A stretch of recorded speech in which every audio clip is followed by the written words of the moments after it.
Next thing, we want to get some basic requirements or some understanding of what the problems are. So we can start either through surveys. So creating surveys in Olive is a very good way to get some access for your other stakeholders. So what we want to do is maybe start a discovery survey. With this, we can just put in very simple text, rich text, true, false, very simple flow for adding different categories in here. But also what's unique is we can also add requirements in.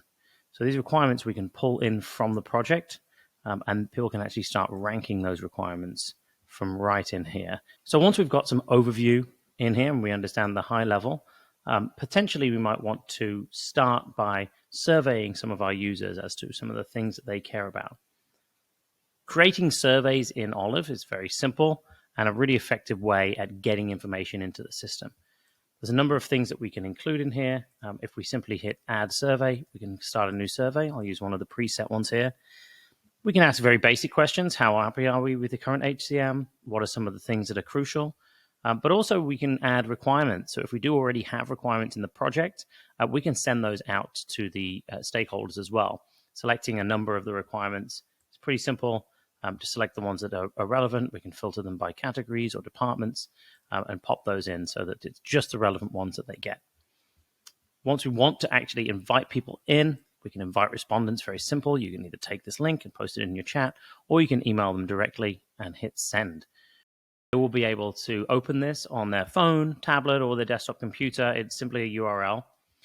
They'll have to fill in their name and their email, and then simply select what's relevant to them, rank some requirements, hit submit, and that will be automatically populated into the requirements here. And that will automatically be populated into the project. So then we can start to see how happy people are, get some early stage discovery, and also start to build out the rankings for the requirements.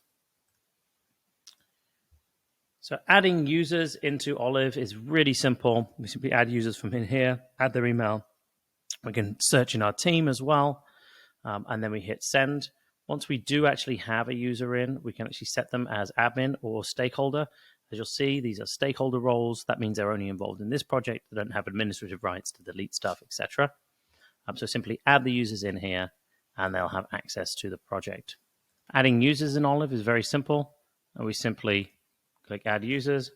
We can enter an email here, or if they're already in your team, we can select them from down here. Once they're in, we can select whether they're a stakeholder or an admin. And when we hit that invite, we'll see them populate here and we'll see the role.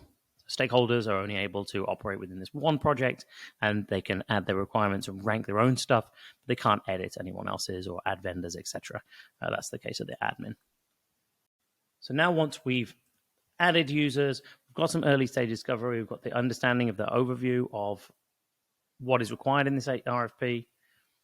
Now we can go into actually adding requirements.